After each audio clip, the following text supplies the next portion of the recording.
वृंदावन में बड़ा अच्छा लगता है। जो वृंदावन में जाता है उसका आनंद हो जाता है। हम लोग तो 5-5, 10-10 दिन के लिए बरसाने में रहते थे, बड़ा अच्छा लगता था। आप लोग तो गए हो, सब लोग गए हो। हम लोग तो खूब जाते थे, खूब आनंद करते थे। वहाँ ऊंची अटरिया है, ऊंची अटरिया में राधा रानी सरकार है। हाय हाय कितना अच्छा लगता है। 4-5 बजे शायद पट खुलते हैं, 5 बजे के लगभग। तो सुखदेव बाबा भी राजा परीक्षित से कह रहे हैं, राजा परीक्षित, मृत्यु की गति से अगर वास्तव में बचना चाहते हो, सिर्फ और सिर्फ भगवान के नाम का गुणगान कर लो, बस कल्याण हो जाए। राजा परीक्षित ने आगे कथाएं सुनी। राजा परीक्षित ने सबसे पहले प्रश्न किया, भगवान इस पृथ्वी पर मनुष्य कैसे आया? आप लोग बताइए कैसे आए आप सब? अब कई कहेंगे हमारी माताजी ने जन्म दिया, फिर आपकी माताजी कहेंगे हमारी माताजी ने जन्म दिया, फिर आपकी माताजी की माताजी कहेंगे उनने जन्म दिया। लेकिन आए कैसे? पृथ्वी पे मनुष्य की उत्पत्ति कैसे हुई? बताइए कैसे आए? बताओ बुआ। आज आपकी जोड़ी बिगड़ गई, 2 बुआ कहाँ गई? और एक पे पछाई बैठी। हाँ। लड़ाई तो नहीं हो गई दोनों जन की? लड़ा पारी काय पे लड़ पारी? हमने करा दी। अब भैया अब क्या कह दें। देखो पंचायत बाबू तो फंसी, हम भी बामन आप भी ब्राह्मण। तो अब बुद्धि तो ब्राह्मण से श्रेष्ठ किसी में होती नहीं। बुआ का बुआ ही से लड़ पड़ी, हमें कल पता पड़ो कत्ती तो हमसे ज्यादा पैर के जाती सोने की चीजें, हम कम पैर के जाते इसलिए लड़ गए बेचारी। देखो आज पीछे बैठी, कोई बात नहीं, आप दुखी ना हो। दुखी हो गई? हाँ कथा सुन नहीं सही में बेचारी ये सो किसी से कुछ कहती नहीं। कथा तो आ रही है समझ में। क्या कुछ मंगाए, चाय वगैरह मंगा दें? वाह। तो आज तो रिश्तेदार भी खूब आए। का है ब्राह्मण। बोले पृथ्वी पे मनुष्य कैसे आया? हकीकत क्या है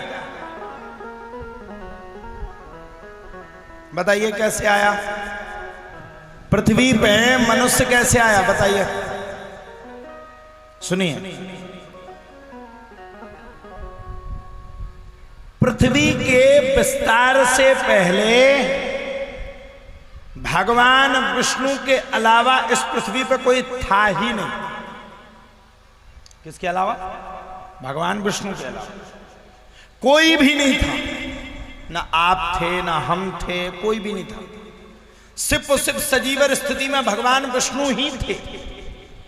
भागवत भी कह रहे हैं अहमेवा समेवाग्रे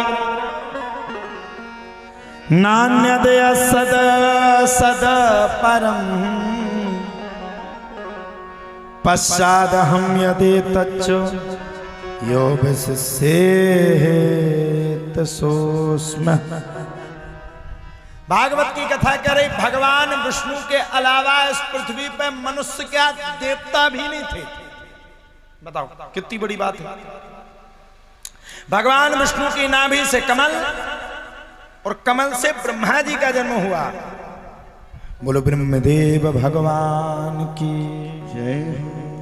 जब ब्रह्मा जी का जन्म हुआ तब ब्रह्मा जी के समझ में नहीं आया कि आखिरकार मैं पृथ्वी लोक पर आया ही क्यों हूं। कई हजार वर्षों तक ब्रह्मा जी ने नाभि के अंदर प्रवेश किया और कई हजार वर्षों तक प्रवेश ब्रह्मा जी किए रहे और कई हजार वर्षों के बाद भी ब्रह्मा जी को भगवान के दर्शन नहीं हुए। भगवान के दरवाजे में सबके एक से नियम है। भगवान किसी के साथ भेदभाव नहीं करते। भगवान के लिए कोई भी वीआईपी नहीं है। भगवान के लिए कोई भी बड़ा नहीं है। भगवान के लिए अगर कोई बड़ा है तो भगवान का भक्त ही बड़ा है, इसके अलावा कोई बड़ा नहीं। तो ब्रह्मा जी को भगवान ने दर्शन नहीं दिए। मात्र ब्रह्मा जी को दो बातें सुनाई दी, ता और पा, तप। ब्रह्मा जी ने ऐसा तप किया कि ब्रह्मा जी के तप से प्रसन्न होकर के भगवान ने ब्रह्मा जी को दर्शन नहीं दिए, अपितु भगवान ने ब्रह्मा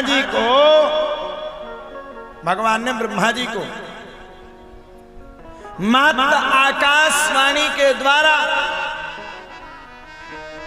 बस एक ही बात कही। भगवान ने ब्रह्मा जी से आकाशवाणी के द्वारा क्या कहा? आकाशवाणी के द्वारा भगवान ने ब्रह्मा जी से मात्र एक ही बात कही है, पृथ्वी का विस्तार बढ़ाओ। अहमेवा समेवाग्रे नान्य देश सत्परम पश्चाद हम यदे तच्च योग सिस्सेत सोस्म। क्या कहा? पृथ्वी का विस्तार बढ़ाओ। तब तक पृथ्वी पर कोई मनुष्य नहीं था, कोई मनुष्य नहीं, ना आप ना हम ना कोई नहीं था। सिर्फ भगवान विष्णु और ब्रह्मा जी थे। जब भगवान ने कहा कि पृथ्वी का विस्तार बढ़ाओ, तो ब्रह्मा जी के सबसे प्रथम 4 मानसिक पुत्र हुए, सनक, सनंदन, सनातन और सनत कुमार। इन्हीं सनक, सनंदन, सनातन और सनत कुमारों से कौन हुआ? इन्हीं सनातन कुमारों से ही सनातन धर्म प्रारंभ हुआ। इन 4 भाइयों से ब्रह्मा जी ने कहा कि पृथ्वी का विस्तार बढ़ाओ। 4 भाइयों से ही सनातन धर्म चला।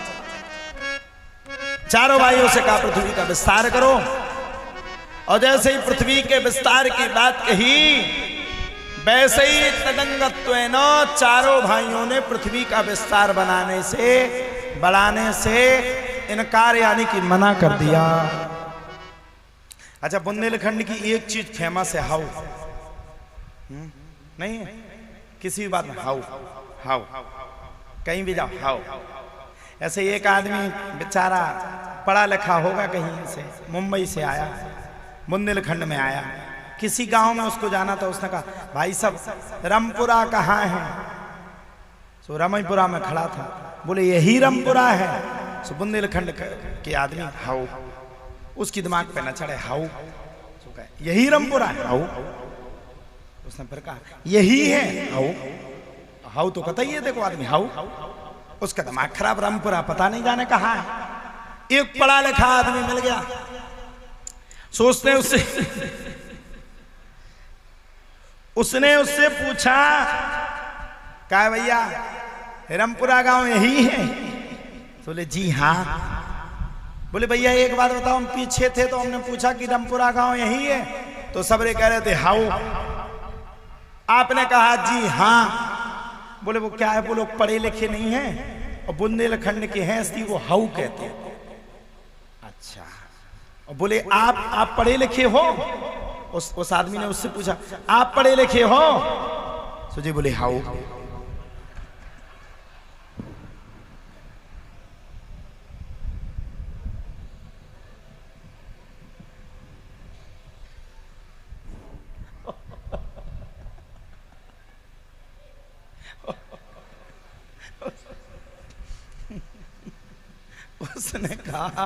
उसने कहा आप पढ़े लिखे हो? ये बोले हाँ।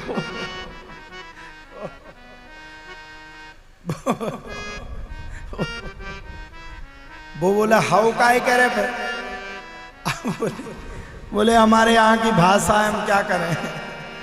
बुंदेली भाषा बढ़िया जी, बढ़िया जी।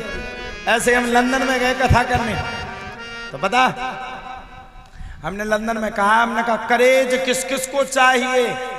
करेज आप लोग जानते हो? करेज नहीं जानत है? करेज नहीं जानत? और करेज को जानत? यहाँ कुछ और कहते होंगे। अरे जिसको लगा लो सो खुजली होती, क्या बोलते यहाँ उसको? करेज ही तो कहा है। मोबिया, दोंदिया,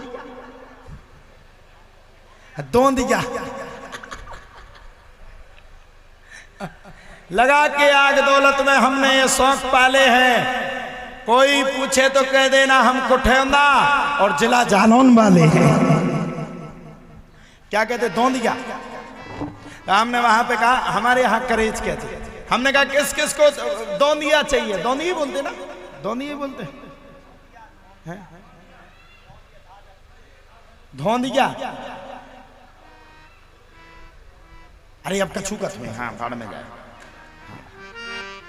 हमारे यहाँ करेज कहते हैं। हमने कहा किस किस को करेज चाहिए? सो सबरन ने हाथ उठा दे। उनके जान की जा कोनो अच्छी चीज आ, बोले महाराज जी हमें भी ले आना। हमने कहा कितनी कितनी चाहिए? बोले इतनी इतनी। उन्हें कहा पता कि आंग में लगाओ, जैसे ही लगाओ सो पे खुजली शुरू। हमने कहा उसके साथ गोबर की आवश्यकता पड़ेगी? बोले क्यों? हमने कहा विदेशी गज्जा के गोबर से सही ना हुज्जो। अब भी वो फोन लगाते तो हमसे यही पूछते महाराज जी करेज कब लाओगे?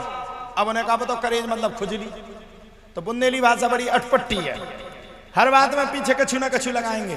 पंडित मंडित कथा मथा साड़ी माड़ी है, पत्नी मतनी। हाँ ये ठीक है, पत्नी और मतनी कैसे? जब तक वो मायके में रही, जब तक रही वो पत्नी, और सास से दुका दुका के खा गई सो गई मतनी। बुंदेली भाषा बड़ी अजीब है हकीकत में विधायक जी, बड़ी अजीब, इतनी अजीब जिसकी कोई सीमा नहीं।